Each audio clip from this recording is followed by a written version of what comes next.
Well, for the most part, winning has come easy this season for the Winnie Mac girls basketball team. On average, the Patriots have beaten their opponents by almost 30 points per game, which includes a 35-point win over Clearbrook-Gomvik in the Section 8A final. But even after all that success, Winnie Mac is still playing like a team with something to prove.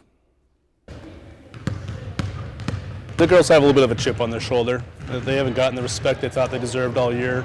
Being that we got 4th place last year in the tournament, returning with everyone, they thought they would be a top 4 seed, so not getting that definitely motivates them. The Minnesota State High School League seeds the top 5 teams in the state tournament 1 through 5. Even though Winnie Mac went 28-2 this past year, they were left unseeded. No worries though.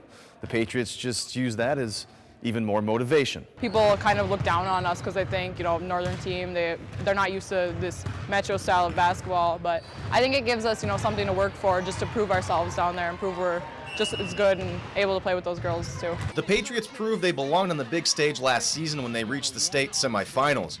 Virtually every player from that team is back this year, but even though the faces are the same, the team has changed. I think it's hunger. Last year they kind of expected to win the section.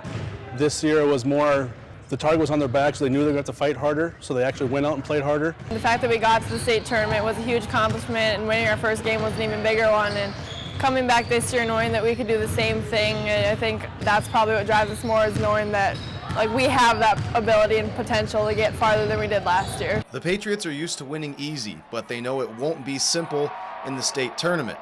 Winnie Mac opens play tomorrow against Mountain Iron Buell, the #1 team in the QRF rankings. It's one of the tougher teams in the state. They've been there 4 years in a row.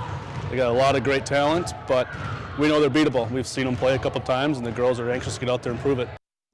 The Patriots go for the upset tomorrow. It's a 5 o'clock tip at Mariucci Arena. If you've enjoyed this segment of Lakeland News, please consider making a tax-deductible contribution to Lakeland Public Television.